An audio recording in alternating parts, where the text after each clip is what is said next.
Devam edişimize devam hürmetli vatandaş. Amerika Cungo sodu uruşu ahırlaşandı. Wang Ye, Cungo'nun Taşkı İslam Ministeri Wang Ye mundaq cevap verdi mavzulu haber. 3. ayının 7. günü Beycan Yaşlar gazetede ilan kılındı haber mundaq. 3. ayının 8. günü Cungo'nun Taşkı İslam Ministeri açқан axbarat ilan qilish yig'inida bir nafar muxbir mundaq savol qo'ydi. Diqqat vatandaş. Amerika Cungo'dan texmi köp gumonlanishga va Cungo bilan dushmanlashishga qarab yuzlandi. Amerika Cungo'dan texmi köp gumonlanishga va dushmanlashishga qarab yuzlandi. Soda iqtisoddan boshlab kishilik huquq va Şinjan meselesi qatorliqlargacha, ya'ni mustamlik Uyg'uriston meselesi qatorliqlargacha Amerika Cungo münasebeti to'qnashishga yuzlanadi. Cungo taraf Amerikaga ishonishni qanday kuchaytirish kerak? Amerika Cungo savdo urushi oxirlashandi.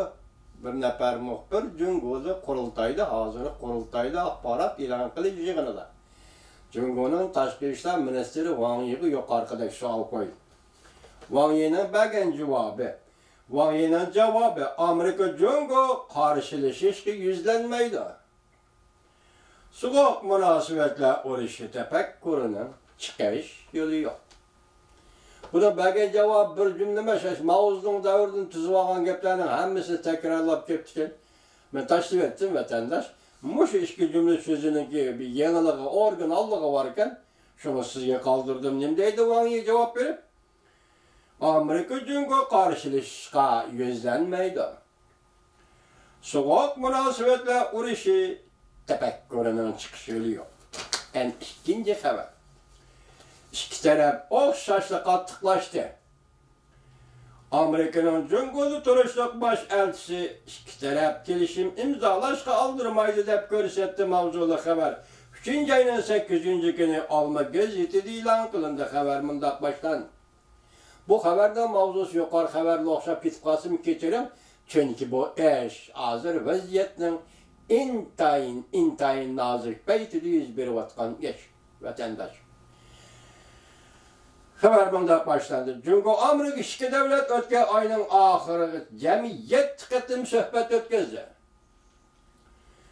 Amerika Qo'shma Shtatlarining prezidenti Trump jazolash xarakterli baj qo'yish siyosatini vaqtincha kechiktirib, kelar qatimliq suhbat vaqtini oshkora bekitmagan edi. 3. ayning 1. kuni, 3. ayning 2. kuni bajaramiz deganda kechiktirgan edi, esingizda bor. Amerika New York vaqt gazeti mundaq ko'rsatdi.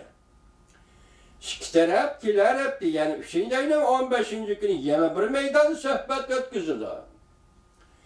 Amerikaning Cungo'da turishliq bosh elchisi Brandon Stark mundaq ko'rsatdi. Amerika Cungo ikki davlat amaliyotda oldirmaydi. Nimaga? Kelishim imzolashdi.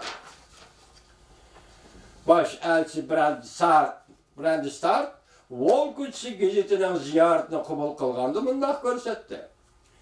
Prezident Trump bilan Xi Jinping uchrashish vaqti texnik bekitilmadi. Hatta ko'rishning tayyorlik xizmatlari boshlanmadi, ishlanmadi. Bosh elchi mundaq ko'rsatdi. Prezident Trump bilan Xi Jinping suhbati amaliyalashdan burun ikki tarafning savdo suhbat vakillari umiga o'tirisidagi ixtiloflar azaytishga, jumladan kelishimning mazmunini qanday ijro qilish masalalariga duch keldi. Bosh elchi Brandon Stark mundaq dedi. Ikki taraf ro'shan ilgirlash bo'layotganligini e'tirof qilishdi. Bu albatta ikki tarafning kelishim imzolashga yaqinlab qolganligini ko'rsatib berdi. Wall Street gazeti mundaq ko'rsatdi. Amerika Cungo suhbat vakillari kelishimini hujjatlarini bekitishga tirishchilik ko'rsatyapti. New York Vaqt gazeti xabarlar kishilarning so'zlaridan naql keltirib bunday ko'rsatdi. Jungo Amerika ishga taraf Mo'sha ayning 15-kuni kelar haftaning juma kuni Jungoda xalq vakillar qurultayi oxirlashgan kuni, ya'ni 15-kuni Beijingda yana bir qatim suhbat o'tkazildi. Xabarda yana bunday ko'rsatildi. Amerika bilan kelishim imzolashdan Jungo doiralari qo'rqdi. Ansiraydi bo'libmi Amerika taraf Jungo'ni kelishimning mazmunlarini ijro qilishga majburlab tuzmoqchi bo'lgan nazorat qilish funksiyasiga yana hassilab bosh qo'yish huquqini saqlab qolamiz dedi.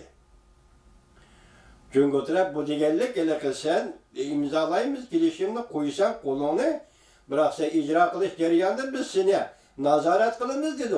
Shu funksiyaning ichida Amerika Qo'shma Shtatlari hukumati agar sen xiloflik qilsang, o'zing bergan va'dangga biz darhol boj qo'yish huquqimizni yo'lga solamiz, ishga qo'yamiz dedi. Mo'shani saqlab qoldigan, huquqni saqlab qoldigan bo'ldi dedi. Jungo taraf Prezident Trumpning har minutligidek o'zgarib turadigan xarakteri.